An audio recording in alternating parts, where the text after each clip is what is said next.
ალეკო, ძალიან დიდი მადლობა, რომ დღეს ჩვენი სტუდიის სტუმარი ხართ. ბოლო დღების განმავლობაში ყველა ეთერის გმირი ხართ და ყოველდღე იცვლება ინფორმაცია, ამიტომ მოდით ბოლო ინფორმაციით დავიწყებ. ეს SMS-ები, წაშლილი თუ გამქრალი SMS-ები და ის ექსპერტიზა, რომელიც უნდა ჩატარდეს. რამდენ ხანში ჩაატარებს სამხარაულის სახელობის ეს ლაბორატორია და რამდენ ხანში ექნება პროკურატურას ის SMS-ები, რომელიც მყარ დისკზე ნამდვილად არის თქვენს ტელეფონში. ნამდვილად არის და თქვენს ეთერშიც კიდე რაღაცას პირველად ვაჩვენებ ამ დღეების განმავლობაში. პირველი მოგესალმებით, მადლობა მოწვევისთვის. ძალიან სულელურ მდგომარეობაში და ძალიან უხერხულ მდგომარეობაში ჩაიგდო საქართველოს თავარმა პროკურატურამ თავი გუშინდელი აი ამ ყიჟინით, რომ გამოხტნენ და თქვეს, რომ არიქა ელისაშვილის ტელეფონში არ აღმოჩნდა მესიჯები. თან აი ეს ახალგაზრდა ბიჭი გაცისკროვნებული სახით რო იყო და იძახდა ასტრამებს. ასეთი სიტყვები თქვა. ელისაშვილის თხოვნით მის დატოვებულ ტელეფონს უტარდება, სიტყვით თქვა, უტარდება ტექნიკური ექსპერტიზა, თუმცა მის ტელეფონში ვიზუალური დათვალიერებით SMS-ები არ აღმოჩნდა. თქვენ დალოცვილებო. გის ვარ გავარა რა. მივიტანე ტელეფონი, რომლის მყარ დისკზე იყო მესიჯები ჩაწერილი. და ახლა ვიტყვი, როდი შემოვიდა ეს მესიჯები. ერთ-ერთი პოლიტიკოსისგან გამოგზავნილი. და უთხარი, რომ აი აქ არის და იმისთვის, რომ თქვენ ეს ნახოთ, ვიზუალური დათვალიერება არ კმარა, ვიზუალურად ვერ ნახავთ, მეთქი მყარ დისკზე ინახება და მოდით ჩაატარეთ ეს ექსპერტიზა. და თქვენ თვითონ დარწმუნდებით ამ ყველაფრის სიმართლეში. აუცილებლად დაალუქეს, თელი შეადგინეს, ასე მოვაწერეთ ხელი, ოქმი დაადეს ნომერი, წაიღეს და გამოხტნენ და დასწრეს ყიჟინა. დღეს მე მივწერე პროკურატურას ორი წერილი. ერთში მოვითხოვე, რომ ექსპერტიზის ოფიციალური შედეგი მაცნობეთ, თქო? ოფიციალური შედეგი. ეხლა წარმოიდგინეთ, ადამიანი რომ მივიდეს სამედიცინო დაწესებულებაში პოლიციის თანხლები და თქვას, რომ მე სერიოზული დაზიანებები მივიღე, მაგრამ ვიზუალურად არ მეტყობა და შიგნით მაგ ნეკნი ჩამტრეული რაღაცა ჩამწყდა და რომ უთხრან, რომ იცი რა, შენ არაფერი არ გეტყობა და წადი სახში. ექსპერტიზა ხომ უნდა ჩაატარო. ექსპერტიზას ხომ უნდა დაელოდო. მაგრამ ისინი იყვნენ აბსოლუტურად დარწმუნებულები, რომ იქ არაფერი არ იქნებოდა და მხოლოდ ვიზუალური დათვალიერება საკმარისად ჩათვალეს და აი ესეც სულელურ მდგომარეობაში. რატო იყვნენ დარწმუნებულნი, რომ არაფერი არ იქნებოდა? იმიტომ რომ იცით რა, როდესაც კონკრეტულ რაღაცას ამბობ, რომ აი მე მომივიდა SMS-ი, მე ეს SMS-ი შენახული მაქვს, უცებ ვიღაცამ ჩათვალოს, რომ თქვენ რუსულად ვიყავ ბლიფუიც, რასაც ქვია. ანუ ცოტა ხმამაღლა არ იტყოდი და ეს არ გაგრძელდებოდა ამდენი ხნის განმავლობაში, ხო? ხო, აი ესეთი არასერიოზული ხალხი რატომ მუშაობს თავარ პროკურატურაში, ეს მე არ ვიცი. დღეს მე თქვენას ეთერში ვაჩვენებ, თუმცა ნომერს ხელს დავაფარებ, ერთ ნომერს, მაგრამ ვიტყვი, რომ 591-ზე იწყება ეს ნომერი. დანარჩენს გაიგებენ ისინი, ვისაც საჭიროა. აქ არის 30 აპრილს 2014 წელს მაგთიდან არის ოფიციალური ამონაწერი. შემოსული აი ეს ასე აღნიშნება, შემოსული SMS-ი 2014 წლის 30 აპრილი 14 საათსა და 36 წუთზე და 58 წელზე 14 საათსა და 27 წამზე 03 წუთსა და 03 წელს მოკლედ 4 SMS-ი ზედიზედ შემოვიდა, ანუ გრძელი SMS-ი შემოვიდა თითოეული 160 სიმბოლოიანი და 800 სიმბოლოზე მეტი იყო. სადაც იყო კატეგორიულ ისტერიულ ტონში ჩემგან მოთხოვნა, რომ გამეტანა ეს საქმე განსაკუთრებულად. მე ვუპასუხე ამ ადამიანს 16 საათსა და 15 წუთზე, 24 წამზე, დაახლოებით 2 საათნახევრის შემდეგ. და რატომ? ეს ის 2 საათნახევარია, როდესაც მე ეს SMS-ი შეუტანე პრეზიდენტის ადმინისტრაციის უფროსს და შეუტანე პრეზიდენტს. აი ამ ყველაფერზე მე მინდა პასუხი, ჯერ მინდა ოფიციალური პასუხი, იმიტომ რომ ძალიან უხერხულ დღეში ჩავარდება პროკურატურა ამ ყველაფერთან დაკავშირებით. ოფიციალური ექსპერტიზის ოფიციალური პასუხი, ერთი, ამას მიუტანეს ჯერ არიციან მათ. და შემდეგ აი პასუხის მიხედვითაც კიდე რაღაცებს ვაჩვენებთ, რომ იქ ნამდვილად იყო SMS-ი, რომ წაშალონ იმასაც დაუდასტურებ, რომ ის ალეკო, შინაარსობრივად, ანუ როცა ადამიანი წერს, მაინც ალბათ რაღაცა ფრთხილობს ხოლმე, ანუ გახსნილი ტექსტით არის აქ ყველაფერი. ეს იყო გახსნილი ტექსტით ზეწოლა. ეს იყო ზეწოლის მცდელობა, რომ აი შენ როგორ გაბედე და საქმეც არის, ანუ დასახელებულია რომელ საქმეზეა ლაპარაკი? რა თქმა უნდა, რომელ საქმეზე არის, გვარებიც იყო დასახელებული და ასე შემდეგ. თუმცა პროკურატურას და ხელისუფლებას, რომელიც აშკარად პოლიტიკურ თამაში არის, ნუ ხელისუფლება კიდე ხომ არა. პროკურატურა არის პოლიტიკურ მოთამაშედ იქცა, გუშინდელ დღემდე მეგონა რომ იქ რაღაცას იზამდნენ. ხო, თქვენი აზრით რა მოხდა? იმიტომ რომ დასაწყისში მე მახსოვს რომ თქვენ საკმაოდ ოპტიმისტურად იყავით პროკურატურასთან დაკავშირებით განწყობილი, ამბობდით რომ აი ამდენი ადამიანი დაიკითხა სწრაფად. რა შეიძლება ვერსიებზე ვსაუბრობთ, ბუნებრივია ჩვენა. რა შეიძლება მომხდარიყო რომ უცებ ასე შეიცვალა პროკურატურის დამოკიდებულება ამ საქმის მიმართ? არ ვიცი, იქ რაღაცა კულისებში რაღაცები ხდება, იმიტომ რომ აქ არის სერიოზულ დანაშაულზე ლაპარაკი და ვიღაცები შეიძლება ერთმანეთს აშანტაჟებენ, არაშანტაჟებენ, რომ აბა ახლა ასე არ გამწიროთ ისე. არ ვიცი, მე ამ სპეკულაციებში ჩართვა არ ვიცი. თუმცა ფაქტია, რომ გუშინდელ დღეს პროკურატურამ ძალიან სულელურ მდგომარეობაში ჩაიგდო თავი და გუშინდელ დღეს პროკურატურამ დროზე ადრე დასცა ყიჟინა და იზეიმა ჩემზე გამარჯვება. შენახული იყო თუ არ იყო შენახული მესიჯები, ამას გაარკვევს ექსპერტიზა და რომ გაარკვევს მე ძალიან სულ დღეს ჩავარდებიან, მით უმეტეს კიდე ერთხელ ვამბობ, ხელს ვაფარებ, რომ აქ არის SMS-ი. ეხლა და ეს იყო ისრების გადატანის მცდელობა. რა არის და ხო მეორე წერილი მივწერე, რომ ყველა ჩანაწერი მომაწოდოს პროკურატურამ, როდის შევედი შენობაში, რვინ დაუშვა საშვი, ვისთან ერთად შევედი. ეს მას პირველ მისვლას გულისხმობთ. 2014 წლის განმავლობაში ყველა ჩანაწერი მომცენ. იმიტომ რომ ლიფტშიც ვიდეო კონტროლი მიმდინარეობს, სართულებზე, ეზოს მიღმა პერიმეტრის, საშტაბიუროში ხომ მით უმეტეს ყველა ვიდეო ჩანაწერი მოვითხოვე დღეს მე ჩემი წერილით, რომ დავადასტურო, რომ მე ბატონ გოგაძესთან ერთად ავედი და მთავარ პროკურორ ბადაშვილს შევხვდი. ამას დავადასტურებ. შენახული, ანუ არის აუცილებლად თუ ბოდიალი დაიწყო პროკურატურამ, რომ იმე ჩვენ ვერ ვინახავთ, სერვერები არ აგვაქვს, ეს უკვე ძალიან სასაცილო იქნება ეს ყველაფერი. რა არის არსებითი და რისგან სურს ამ SMS-ებით, რისგან სურდა, თუმცა ამ SMS-ებზე ძალიან ცუდ დღეში ჩავარდება პროკურატურა. რისი და ვინ დაიჯერებს, რომ ტელეფონში არ შეიძლება და SMS-ს აღდგენა. აი, უბრალოდ ვინ დაიჯერებს, როგორ უნდა დავიჯეროთ, როცა ვიცით, რომ ყველას უსმენენ, ყველაფერს ინახავენ და მით უმეტეს არის ტექნოლოგიური საშუალებები სამხარეულ ბიზნესში, რომ აღდგენა თავისუფლად შეიძლება და ამიტომ მიუტანე მე პატიოსნად დაუტოვე და უთხარი რომ აგერთ, მოდით აბა იმისთვის მიუტანე, რომ მათ სახე შეენარჩუნებინათ.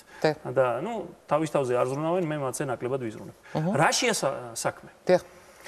რომ მე შეწყალების კომისიის ყოფილმა თავმჯდომარემ დავინახე, რომ ზოგიერთ ბინძურ, კორუმპირებულ პოლიტიკოს ისევ სურდა ფულის შოვნის სქემების აღდგენა და ამჯერად პატრიარქის ზურგს უკან. მათ რაღაცა ნაწილი ფულის კეთების ვერ მოახერხეს პოლიტპატიმართა სიაში, ვერაფერს ვერ გახდნენ შეწყალების კომისიაში, ჩემი თავმჯდომარეობის და შემდეგ უკვე ზივიად კორიძის თავმჯდომარეობის დროს და მიხვდნენ, რომ იქ ვერაფერს არხებს ვერ აღადგენდნენ კორუფციის და პატრიარქის ამ განცხადებით უნდოდა მის ზურგს უკან აფარება და ამიტომ ვთქვი, რომ დამეზღვია საზოგადოება, პატრიარქის და სხვაც. ბევრი საყვედურობთ, რომ ამდენი ხანი რატო იყავ? არაფერს არ ვდუმდი, ვისთვის ვზუმდი, საჯაროდ რომ არ გამოვიტანე? როგორ ვდუმდი, როცა პრეზიდენტი, პრეზიდენტის ადმინისტრაციის უფროსი, სამართალდამცველი სტრუქტურები პრეზიდენტის ადმინისტრაციის მეშვეობით, მთავარი პროკურორი მისი მოადგილე ჩავაყენე საქმის კურსში. არაფერი, აქ არის საქმე რაზე? რაზე ვლაპარაკობ მე? რა არის არსებითი? SMS-ი იყო, SMS-ი არ იყო, SMS-ი იყო და ეს დადასტურდება და აგერ ერთ-ერთი მტკიცებულება ამ ყველაფრის. რაზე ვსაუბრობ, რომ მე ვამხილე კორუფციაში და მინიშნებები გავაკეთე და ჩვენება მივეცი სახელების და გვარების არის დაფიქსირებული. პოლიტიკოსები ძალიან მაღალი თანამდებობის მქონე ადამიანები. და ვთქვი, რომ ესენი შეულობდნენ ფულს და აპირებდნენ კიდევ ფულის კეთებას პატიმართა გათავისუფლების სანაცვლოდ. ეს ერთი და ეს ინფორმაცია, რომ მე მივაწოდე წელიწადნახევრის წინ პრეზიდენტს და სამართალდამცველ სტრუქტურას და გენერალურ პროკურატურას, მთავარ პროკურატურას, არავინ ყური ამაზე არ შეიბერტყა. ეს ორი ძალიან სერიოზული ამბავია. თვითონ ფაქტი, რომ კორუფციაში იყვნენ პოლიტიკოსები ჩართული და ამის შესახებ, რომ მე მივაწოდე ყველა სტრუქტურას, ვინც ეს უნდა გამოიძიოს, არაფერი არ გააკეთეს. პრეზიდენტის, მე ვიცი, რომ პრეზიდენტისგან იყო რაღაცა, ანუ მივიდნენ და უთხრეს, ხო? ამაზეც არ იყო რეაქცია? ყველაფერი ნელ-ნელა გახდება საზოგადოებისთვის ნათელი. თუმცა თუ პროკურატურა დაიწყებს გუშინდელივით წინასწარ რაღაცეებზე ზეიმს და რაღაცა პოლიტიკურ დებატებში და ანგარიშწორებას შემოვა ჩემთან, ძალიან დააჩქარებს პროცესებს. არავინ პრეზიდენტმა მიაწოდა სამართალდამცველ სტრუქტურას. არანაირი რეაგირება არ მოჰყოლია. მივიდა ადმინისტრაციის თანამშრომელი და ეს ადმინისტრაციის თანამშრომელიც იქნება შემდეგ ცნობილი, ვის უთხრა ესეც იქნება ცნობილი, ეს ფაქტი არის დაფიქსირებული და ყველაფერი. არავინ ხომ და რომ მიდიხარ და ეუბნები რომ აგერ შეწყალების კომისიის თავმჯდომარე ასეთ ამბავს გეუბნება ამ და ამ პოლიტიკოსებზე რეაქცია რა უნდა იყოს, უნდა დამიკავშირდნენ, უნდა წამიყვანონ დაკითხვაზე, დამკითხონ, ყველაფერი ჩაინიშნონ, საქმე აღიძრას ამ პროკურატურაში ან უშროების სამსახურში არსად არაფერი არ მომხდარა და ახლა გამოხტნენ და როდესაც მართლა კუდები აეწვათ, როცა ეს ღიად გამოვიტანე, ამბობენ რომ იცით რა, წერილობით რატო არ მოგმართე? არანაირი ვალდებულება წერილობითი მიმართვის მე არ მქონდა. მე მქონდა ვალდებულება რომ საქმის კურსში ჩამეყენებინა. საჯაროდ, ზეპირად ჩამეყენებინა ან წერილობით. მე ვარჩიე ინფორმაციის პირად მიწოდება, იმიტომ რომ მტკიცებულებების მოპოვება მაშინ გაცილებით მარტივი იყო, ვიდრე ახლა როცა ეს საჯაროდ არ იყო გამოტანილი. ალეკო, პრეზიდენტმა შემოგთავაზა თქვენ საკუთარი დაცვის გამოყენება. უარი თქვით, რატო? უარი თქვი სიმართლე გითხრათ მეც ადამიანი ვარა, ოჯახი მყავს, მართლა და ჩემი ძალიან განიცდის ამ ყველაფერს, ჩემი ცოლი ძალიან შეშინებულია, მაგრამ მე უარი თქვი იმიტომ, რომ იმალებიან და დაცვას ეფარებიან ადამიანები, ვისაც დანაშაული აქვთ ჩადენილი. მე დანაშაული არ ჩამიდენია, მე ვარ აბსოლუტურად მართალი და ყოველ დღე თანამიმდევრულად ნელ-ნელა ჩემს სიმართლეს აუცილებლად დავამტკიცებ. არაფერი დასამალი მე არ მაქვს. თუ რამეს დამმართებენ, კიდევ უფრო გასაგები იქნება ყველაფერი. მე მაინც მინდა მოვასწრო ალეკო და კითხოთ, როდესაც პირველი განცხადება გააკეთეთ, მე ამას მოყვა, ანუ აი ბევრი ის პოლიტპატიმარი, რომელიც შეწყალებით გამოვიდა, ისინი, ასე ვთქვათ, რაღაც პროტესტ გამოთქვამდნენ, რომ ჩათვალეს, რომ ეს მათ მისამართით იყო ნათქვამი. შეგიძლიათ კიდევ ერთხელ დამიდასტუროთ, რომ თქვენი აზრით ის რაც მოხდა 2012 წლის ბოლოს, როდესაც სია შედგა, მე ზოგადად ვამ კონკრეტულ ადამიანებს არ გულისხმობ და ადამიანთა დიდი ნაწილი, რომელიც მართლა პოლიტიკური ნიშნით იდევნებოდა და გამოუშვეს და თავისუფლები არიან დღეს, რომ ეს მაინც სწორი გადაწყვეტილება იყო.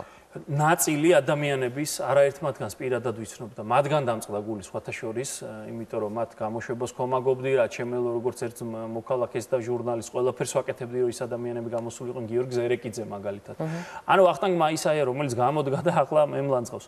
და მე დავწერე კიდეც Facebook-ში, რომ რატომ მიიღეს მათ პერს, მე ყველაზე არ მithქოს. იყო ნაწილი, რომლებიც ნამდვილად იმსახურებდნენ პოლიტპატიმართა სიაში მოხვედრას და შესაბამისად გათავისუფლებას, მაგრამ ნაწილი სახელების და გვარების არის ძალიან საჭირო და ეს ხომ ხედავთ ეხა მართლაც პანდორას ყუთია გახსნილი და ისეთი ფაქტები გამოდის, ისეთი სახელი და გვარები მე ამაში არ ვერევი ეხა ეს პარალელურად მოდის პროცესი. ეხლა ხო ზვიად ხორიძემეც რამდენიმე ფაქტი მოიყვანო, როცა ეხლა ჯერ კიდევ პატიმრობაში მყოფი ადამიანებთან დაკავშირებით, ასე ვთქვათ, რაღაც ზარები არის მასთან. და ნორაკვიციანი არ გამოუშვეს. მართლა პოლიტპატიმარი რომ იყო და მისი ძმა ამბობდა, ახლახანს წერდა რომ ფული რახან არ ქონდა, იმიტომ არ ჩაგვცვით სიაში. ალეკო და მაინც მინდა მოვასწრო და კითხო, ბევრი გადანაშაულებთ იმაში, რომ თქვენ რაღაცა პოლიტიკური ქულების დაწერას ცდილობთ და თქვენს უკან პოლიტიკური ძალები. ვინ არის თქვენს უკან? თქვენ ზურგს უკან მიმდგას. ორი ოპერატორი. მე ვარ თბილისის საკრებულოს წევრი. მე რო პოლიტიკური ქულების დაწერა ამ საკითხზე მდომოდა შეწყალების კომისიიდან რომ წამოვედი, აი მე იყო ზუსტად თვითმმართველობის არჩევნები. ავდგებოდი და მაშინ დავიწერდი პოლიტიკურ ქულებს ამ თემას. მაგრამ მე პოლიტიკას და პოლიტიკაში ყოფნას აბსოლუტურად სხვაგვარად უყურებ. და არა ასე და არა ამ ფორმით. ახლა ვთქვი, იმიტომ რომ საზოგადოება დამეზღვია, პატრიარქი დამეზღვია და ადამიანები დამეზღვია ბინძური პოლიტიკოსებისგან, რომლებიც საპატრიარქოს ზურგს უკან და პატრიარქის ზურგს უკან ახლა შანსი დაინახეს პატიმრებზე ფულის კეთების და აი მისგან დავაზღვიე საზოგადოება ჩემი ნერვების და დავით არაბის და ენერგიის ხარჯზე ალალი და უსაყვედრო იყოს, ეს არის ჩემი საქმე. არ ვაპირებ საპარლამენტო არჩევნებში მონაწილეობას. არ ვაპირებ, მე ვარ არჩეული უკვე მე თუ რამე მინდა არჩევნებში მონაწილეობა, ის შედეგი მაქვს, მე ვარ საბურთალოს დამოუკიდებელი მაჟორიტარი დეპუტატი და ეს დღეები მოვაკელი ყურადღება საბურთალოს სხვა შორის და არ ვაპირებ პარლამენტში არჩევას. საპრეზიდენტო არჩევნებამდე შორია, თვითმმართველობის არჩევნებამდე შორია. რა გინდათ ახლა არანაირ პოლიტიკურ არ არის საქართველოში ჩემი გემოვნების და ჩემი შეხედულებების პოლიტიკური ძალა. შეიძლება ის ჩემი პრობლემა, ან მათი პრობლემა. არანაირ პოლიტიკურ ძალასთან ურთიერთობა არ მაქვს. ეხა ადამიანური გაგიმარჯოს გამარჯვება ყველასთან. არანაირ პოლიტიკურ თამაში არ მონაწილეობდა. ნუ ახლა რაღაცა ხომ უნდა მისაყვედურონ. ისეთი რამ დაემართა ბევრს, რომ თავზარი აქვს დაცემული. კიდევ ერთხელ ვიტყვით ხოლმე, სანამ კიდევ გვიან არ არის. რომ ქართული ოცნება ნუ ადგას, იმიტომ რომ უკვე ადგას ნაციონალური მოძრაობის გზას. ნაციონალური მოძრაობა გადაყვა გირგვლიანის და რობაქიძის საქმეების ჩაფარცხვას. და რეალური დამნაშავეების დაუსჯელობას. და ახლაც ამ გზას ადგას და სახელმწიფოებრივი პოზიცია იქნება ის, რომ თავის თავში ამ ძალამ მოძებნოს შესაძლებლობა, რომ გაემიჯნოს მართლა იმ ბინძურ ადამიანებს, იმიტომ რომ მე აუცილებლად დავადასტურებ ამ ყველაფერს. აი გეუბნებით დავიწყე, პროკურატურის ყიჟინის მერე გუშინ უბრალოდ არ მეცალა, სხვა პრობლემა მქონდა ოჯახური და ამიტომ ვერ მივადევნე ამ ვერც თვალყური, ვერც მივყევი იმ პროცესს. ყოველდღიურად პროკურატურა ძალიან უხერხულ დღეს შევაგდებ, თუმცა კიდევ ვიტოვებ. იქ არის ერთი ძალიან სიმპათიური გამომძიებელი, მას არ უკადრია, მაგრამ მასაც აკადრეს და ეს მისი პოზიციაც. რომ აი მართლა თითქოს ერთი შეხედვით მონდომებული იძიებდა და მე მას ვუთხარ, რომ საჯარო ბიოგრაფიას ნუ გაიფუჭებ იმით, რომ ეს საქმე ჩაფარწყო, თქო, გიორგი მუჯირიას გავს. ნუ იზამს შოთაძეს და პროკურატურას აქვს საშინელი რეიტინგი. ნდობა თითქმის არ აქვს და ეს არის მათთვის გამოწვევა და ნუ იზამენ ისე, რომ თავი შეერწყინოთ, რომ ამ საქმეს მე ბოლომდე მივიყვან და ძალიან მალე ყველაფერი ნათელი. ძალიან დიდი მადლობა ალექსანდრე ელისაშვილი იყო ჩვენთან ერთად. მეორე თემა საქართველოს სასამართლო, რომელიც არანაკლებ მნიშვნელოვანია, სასამართლო დამოუკიდებელი და ობიექტური არის ქვეყნის დემოკრატიულობის ერთ-ერთი აუცილებელი ნიშანი. სამწუხაროდ ბოლო წლების განმავლობაში საქართველოში დაწყებული სასამართლოს ყველა რეფორმა წარუმატებლად დასრულდა.